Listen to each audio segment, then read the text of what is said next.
तर आमदार सीमा हिरे बोलतायत, थेट तिकडे जाऊयात.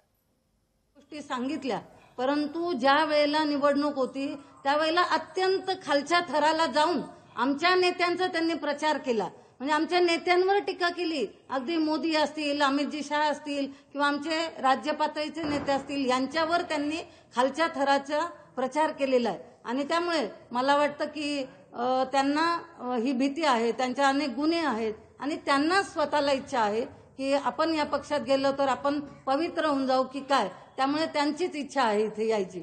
किंवा कोण भरीस घालतं किंवा कोण करतंय याची मला कुठली कल्पना नाही. आपण म्हणतात की तुमच्यासह सर्व शहराच्या पदाधिकाऱ्यांचा विरोध आहे, मग त्यांना पायघड्या नेमकं कोण घालते? ते थेट मुख्यमंत्र्यांची जाऊन भेट घेत आहेत. त्यांचं ते वैयक्तिक कामगारांविषयी निवेदन होतं. ते महापालिकेत म्युनिसिपल कर्मचारी सेनेचे अध्यक्ष आहेत. त्यांचे काही प्रश्न घेऊन ते तिथे गेलेले होते. प्रसार माध्यमांच्या माध्यमातूनच मला सांगितलं.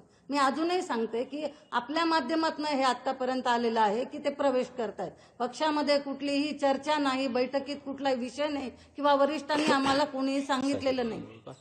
तुम्ही आता म्हणाल की गुन्हे लपवण्यासाठी भाजपमध्ये येताय, भाजपमध्ये प्रवेश दिले जातात का की गुन्हे लपवायचे? कसं असतं की आमच्या वरचे वरिष्ठ जे नेते असतात ते आमचा पूर्ण हे निर्णय घेत असतात. त्यामुळे वरिष्ठ पातळीवरचे जे निर्णय आहेत ते आमच्या वरचे लोक घेतील. ओके ताई, थँक्यू. अजून काही